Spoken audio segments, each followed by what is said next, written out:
Hi, I'm Willie Mayette from PianoWithWillie.com, and this is the bonus lesson for Cocktail Piano Volume 2. If you haven't seen the Volume 1 bonus lesson, I'd take a look at that one as well. Now in this Volume 2 one, again, I'm going to show you the first chapter of the DVD because I think that you're going to get the most out of seeing what's on the rest of the DVD.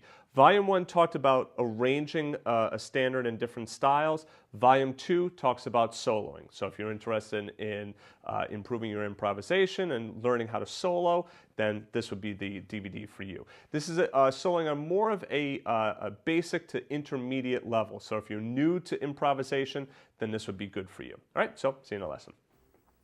Okay, so as we were talking about in the first part of the cocktail piano basics, we're breaking cocktail piano down into 4 different elements. So first of all, you have introductions, then you have an accompaniment and style, then there's soloing, and then there's endings.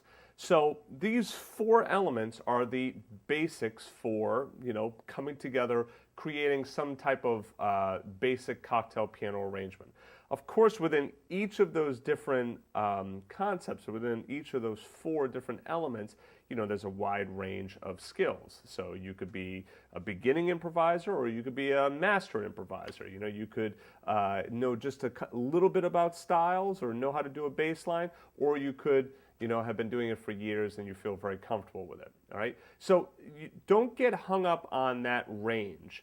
The main thing is to think about those 4 elements, all right? Because the reason that's important is that when you think about, I'm just going to sit down and start like creating an arrangement and improvising and soloing and doing an intro and ending, it's a lot to think about. Whereas instead, if you break down just and focus just on one of those elements, it's going to make it a lot easier for you.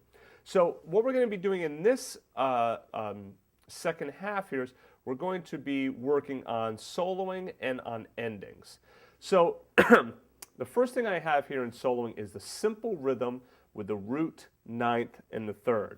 So what's happening here is, again, we're using that Fly Me to the Moon as an example here. So here I have the root, 9th, and 3rd. So the voicings down here is just root 5, 7. You could do root 3, 7. You could do just root 7, okay? This is just, the voicings are here as an example, okay?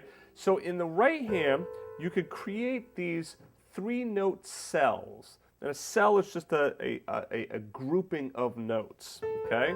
So here I have the root, the 9th, and the 3rd. You could also think of it as 1, 2, and 3, or root, 2nd, and 3rd. So there it is for A minor. There it is for D minor. There it is for G major, C, if I kept going on to F. If I went to B, minor 7 flat 5, a lot of times I like that flatted 9th, right? So if you wanted to do natural 9, it's up to you. E, A minor, A7. So all I'm doing is I'm taking the first 3 notes. Now the root and the 3rd should be pretty easy because it's the root and the 3rd from from the actual chord. The 9th, it gets a little trickier. Are you going to play a natural 9 or a flatted 9th? 90% of the time, it's going to be that natural 9th. Now and again, you might play that flatted 9th. That's also where you can start to use your eaters as well and hear which one sounds better to you.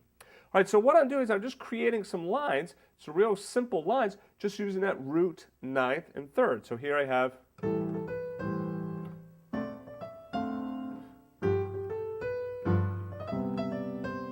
Oh, and here I went to root 3, 7.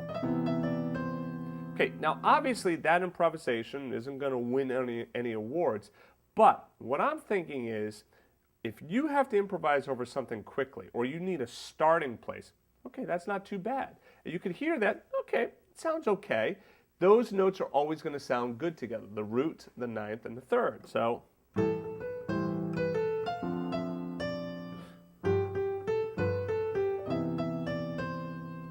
you can hear that sounds pretty good. And all I'm doing is, again, the 1, 2, and 3.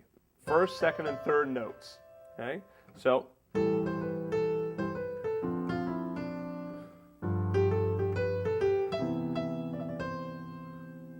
okay. Now, of course, the thing that you got to be careful of is that you don't make it sound mechanical.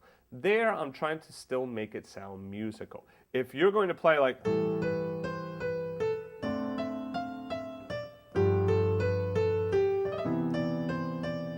obviously it's not going to sound all that great.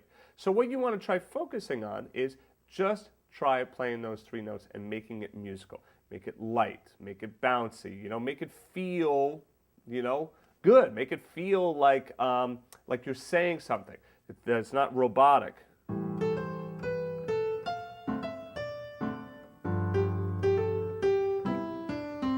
If it moves too fast, do every other one. Do just the A minor. D, G, C. To keep going, F,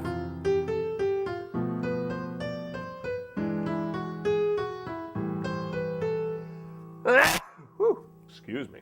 So you see how I went through? So you can continue going through the rest of the chord changes. If you need those chords, just check out the Fly Me to the Moon lesson. Okay? So work on those.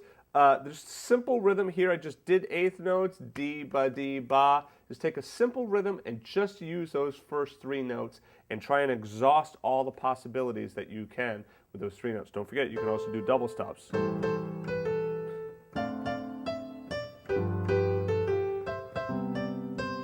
Hey, I'll see you in the next chapter.